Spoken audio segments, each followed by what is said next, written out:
We shall start with a new chapter, plant population. As we know, plant population means number of the plants which are present per unit area. As the formula goes for calculating any of plant population for it may be for yield calculation or seed rate calculation, plant population is a minimum necessary. So plant population, number of plants per unit area.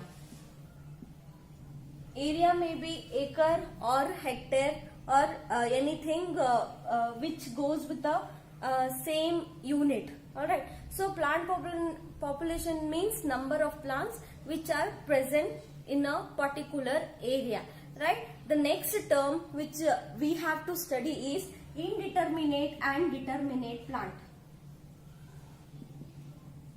Indeterminate and determinate plant. So what does this mean? Like in plant, what happens is sometimes the vegetative phase and the reproductive phase sometimes overlap. Just like you take example for pigeon pea, the reproductive phase overlaps with the vegetative phase. It means as the plant grows vegetatively, reproduction starts, and also reproduction is increased with increase in the vegetation part. Let's see an example over here. As the life cycle, we'll just have a broad division, vegetative part and reproduction part. Right. So what happens in indeterminate plant is both the phase will overlap. Like vegetation also increases with increase in reproduction phase. Means there is no distinct difference between the vegetative phase and reproductive phase. It means we don't know when the vegetation will stop and when the reproduction will start. So that is the main rule of indeterminate plant. Means there is no determination of the stages in the plant. So for example, you can take it pigeon pea or tillering plant like rice or branching type. So these are some example for indeterminate plant. Means there is overlapping of vegetation and reproductive stage. And so for determinate plant, there is a clear cut difference between the vegetative and reproductive stage. Like suppose if we sow a particular seed today, after some 30 or 45 days, the vegetation will be completely stopped. Means it has grown to its maximum extent. Thereafter, the plant has to reproduce. So there is clear cut distinction like when the vegetative stage will stop and when the reproductive stage will start. So for this determinate type, you can take example of non-tillering plants. Non-tillering plants like maize and sorghum. So those are examples for determinate plant, right? So this is the basic behind determinate and indeterminate plant, and it is very important to know what happens. Now we know the plant population. So what happens if we go on increasing the plant population per unit area? Let me have an example for this.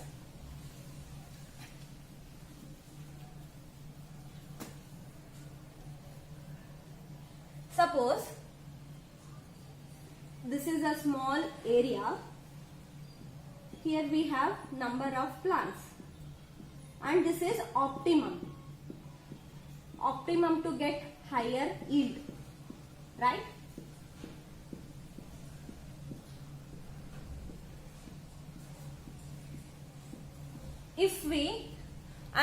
When the optimum plant population is there, that means the yield potential of that particular crop is high. Means whatever the yield of a individual plant is there, it will be maximum and per unit area it will increase. So that means optimum plant population is required to produce higher yield. Now suppose if we go on increasing the plant population like this, though the number of plants are increased per unit area,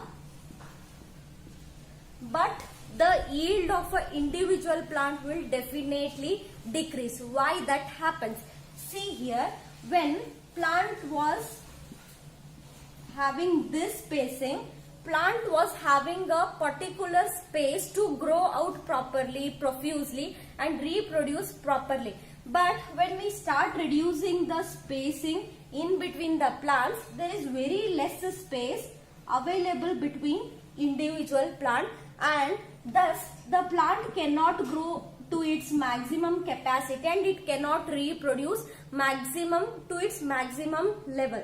That means the individual plant yield will decrease when we go on increasing the plant population in a unit area. I hope this is clear. Otherwise, we'll see. We know that suppose if we take a rice spacing, this is 30 by 10 centimeter. Means this is inter-row spacing and this is intra-row spacing. Right? Inter-row means between the rows. This is inter. And the spacing in between the plants within a row, that is intra-row.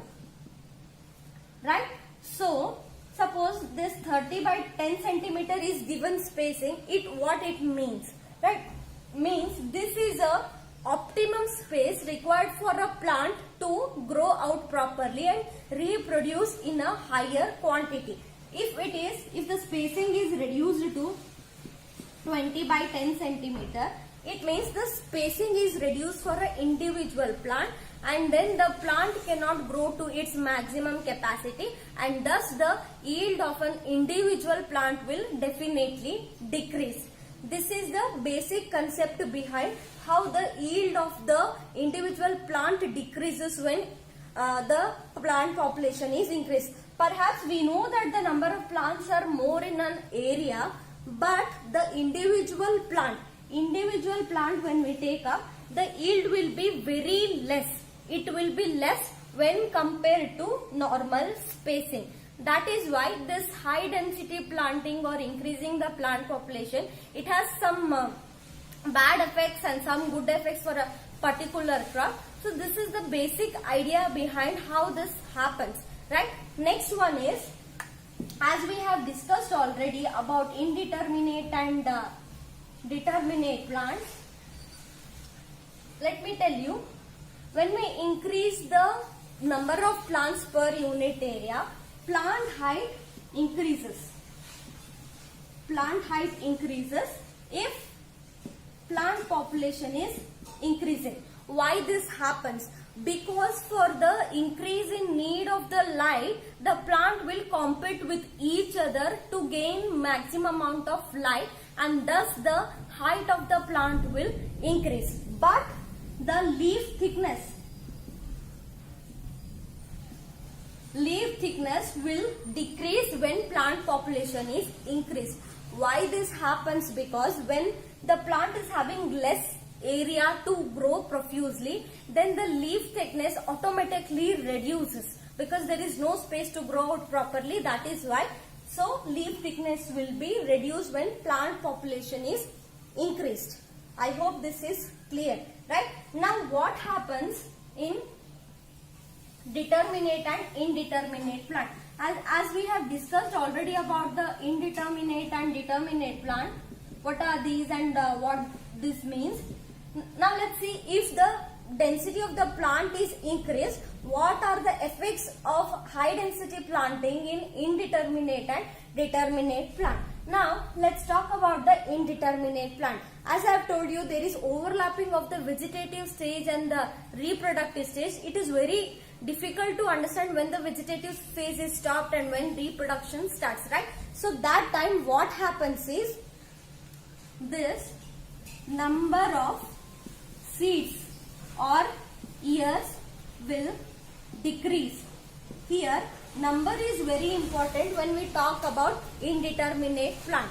But in determinate plant, what happens is, the size of the seed decreases when plant population is increased. Size of the seed decreases. Here number decreases, whereas in determinate plant the size decreases. And it is very important for examination, because this will be definitely asked sometimes. This is very basic questions. So in indeterminate plant the number decreases, whereas in determinate plant the size of the seed decreases.